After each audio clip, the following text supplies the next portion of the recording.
Hello friends, तो आज हम डिस्कस करने वाले हैं आर्टिकल 142। आर्टिकल 142 की इतनी चर्चा क्यों है आखिर, तो इसका हम डिस्कशन करने वाले हैं। ठीक है, देखिए हुआ ये कि एक बयान हमारे उपराष्ट्रपति जगदीप धनखड़ की तरफ से आया कि आर्टिकल 142 जो है ये एक न्यूक्लियर मिसाइल है जो कि सुप्रीम कोर्ट के पास मौजूद है और सुप्रीम कोर्ट इसका इस्तेमाल 24 घंटा कर सकता है। इस पर डिस्कशन बहुत ज़्यादा चल रहा है, तो हमने भी सोचा एक वीडियो बना करके आर्टिकल 142 से रिलेटेड कुछ इन्फॉर्मेशन इकट्ठा करें। तो देखते हैं हम ये है क्या। देखिए इसकी तहे थोड़ी सी पीछे हैं। ठीक है, अगर हम इस आर्टिकल 142 के बारे में अगर जानना चाहें तो हमें कुछ दिन बैक जाना होगा। मेनली ये विवाद जो जुड़ा हुआ है, ये विवाद है तमिलनाडु और राज्यपाल, तमिलनाडु के मुख्यमंत्री यानी तमिलनाडु के सरकार और राज्यपाल से जुड़ा हुआ ये मामला है। हुआ ये था कि तमिलनाडु की सरकार ने 10 ऐसे कानून पास किए थे अपनी विधानसभा में और इन्हें जो है राज्यपाल के सिग्नेचर के लिए भेजा था। देखिए, जब भी कोई कानून बनाता है स्टेट लेजिस्लेटिव यानी राज्य का विधानसभा, तो उस पर राज्यपाल की सहमति आवश्यक होती है। अगर राज्यपाल उस पर सहमति न दें, राज्यपाल का सिग्नेचर न हो, तो वो कानून नहीं बन सकता। जैसे आर्टिकल 79 के तहत संसद में कोई भी कानून पारित होने के बाद राष्ट्रपति जब तक उस पर अपनी सहमति नहीं देते हैं वो कानून नहीं बन सकता है। ठीक उसी प्रकार राज्यों में भी इसी प्रकार की व्यवस्था की गई है कि जब कोई कानून विधानसभा में पारित होगा तब वो राज्यपाल की सहमति के लिए जाता है और राज्यपाल आर्टिकल 200 के अकॉर्डिंग उस पर अपनी सहमति देते हैं। देखिए, राज्यपाल एक बार विधेयक को जो कि विधानसभा में पारित करके राज्यपाल के पास भेजा गया है उसको एक बार वापस लौटा सकते हैं उस विधानसभा के पास अपने सुझावों के साथ कि इसमें कुछ अमेंडमेंट आप कर सकते हैं, कुछ और कर सकते हैं।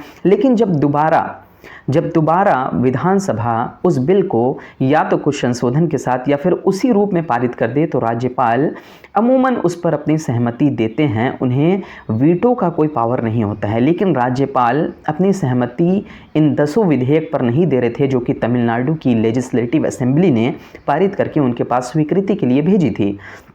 ये मामला सुप्रीम कोर्ट पहुंच जाता है और सुप्रीम कोर्ट इसके लिए जो है फैसला सुनाती है और कहती है कि संविधान इस तरीके से किसी भी कानून को रोके रखना ये अनुचित है। ठीक है, इसके बाद एक और मामला आता है। इसी में सुप्रीम कोर्ट ने ये भी कहा, देखिए एक और मामला होता है जब कोई राज्यपाल जो है सहमति किसी बिल पर देते हैं। अब मान लीजिए कि किसी बिल पर अपनी सहमति वो दे दिए तो ठीक है, और अगर नहीं दिए सहमति तो वो राष्ट्रपति के विचार के लिए भी उस बिल को रोक सकते हैं। ठीक है, राष्ट्रपति के पास भी जो है उनके विचार जानने के लिए भी उस बिल को भेज सकते हैं। वो एक मामला ये भी है, एक क्राइटेरिया ये भी है। लेकिन राष्ट्रपति अब कितने दिन में उस पर सहमति देंगे, उस बिल को जो है क्लैरिफाई करेंगे, ये भी कुछ व्यवस्था ऐसी क्लैरिटी इसमें भी नहीं है। तो यही मामला सुप्रीम कोर्ट ने भी इस मामले को टच किया और सुप्रीम कोर्ट ने कहा कि ये जो विधेयक है राष्ट्रपति इनको हमेशा के लिए नहीं रोक सकते हैं, क्योंकि हो सकता है कि ये वो स्टेट के लिए ये कानून, उस स्टेट के लिए जिस स्टेट ने ये कानून बनाया है, हो सकता है बहुत ही इम्पॉर्टेंट कानून हो उस स्टेट के लिए और वहाँ पे लागू करना उस स्टेट में उस कानून को बहुत ज़रूरी हो। तो सुप्रीम कोर्ट ने एक सुझाव दिया कि राष्ट्रपति कम से कम 3 महीने में उस विधेयक को जो है क्लैरिफाई करें।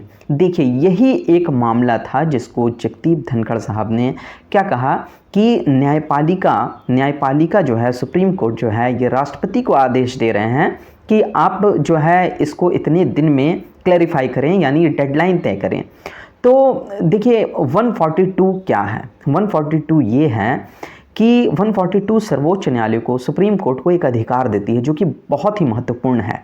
ठीक है, ये महत्वपूर्ण अधिकार क्या है कि ये महत्वपूर्ण अधिकार है पूर्ण न्याय से संबंधित है। यानी सुप्रीम कोर्ट पूर्ण न्याय करने के लिए कोई भी आदेश पारित कर सकती है, क्योंकि सुप्रीम कोर्ट, देखिए सुप्रीम कोर्ट न्याय की जगह है, कोर्ट न्याय की जगह है। कोर्ट के पास एक ऐसी व्यवस्था की गई, संविधान निर्माताओं ने हर एक अनुच्छेद पर बहुत ही लंबी चौड़ी बहस की, लेकिन इस अनुच्छेद को उन्होंने बहुत ज़्यादा बहस न करके अपना लिया, ताकि हमारा देश एक स्वतंत्र न्यायपालिका के जो है अंडर में रहे और इस देश का जो है कानून का व्याख्याता ये स्वतंत्र न्यायपालिका रहे, इस पर किसी का दबाव न रहे, ताकि न्याय प्रक्रिया बहुत ही आसान तरीके से और स्वतंत्र रूप से हो, किसी के दबाव में न रहे।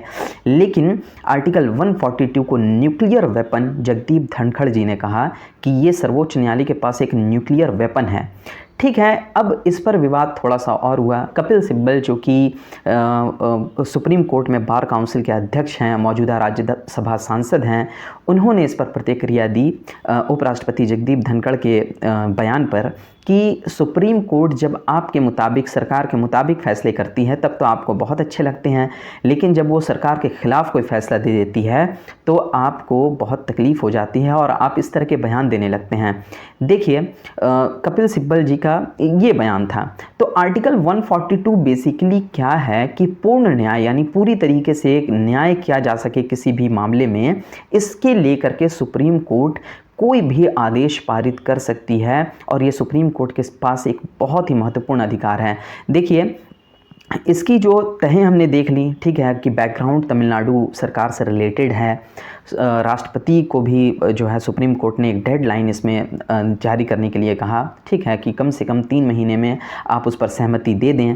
ठीक है, इस पर जगदीप धनखड़ जी ने न्यूक्लियर वेपन 142, आर्टिकल 142 को कह दिया। इस पर कपिल सिब्बल जी ने भी अपना जो है बयान दिया। ठीक है, तो ये बातें चल रही हैं। मेनली हम देखिए, हम कोई राजनीतिक संस्था नहीं है, हमने स्टडी पॉइंट ऑफ व्यू से आपको ये बताया कि आर्टिकल 142 क्या है, पूर्ण न्याय से रिलेटेड है। ठीक है, और 200 के तहत राज्यपाल किसी विधेयक पर जो है सहमति देखिए अभी तक जो है हिंदुस्तान का जो सिस्टम रहा है, इस पर उमूमन जो है राज्यपाल स्टेट विधानसभा के विधेयकों पर मंजूरी देते आए हैं, ताकि स्टेट लेजिस्लेटिव का, उस स्टेट का भी कानून बनता रहे, काम चलता रहे।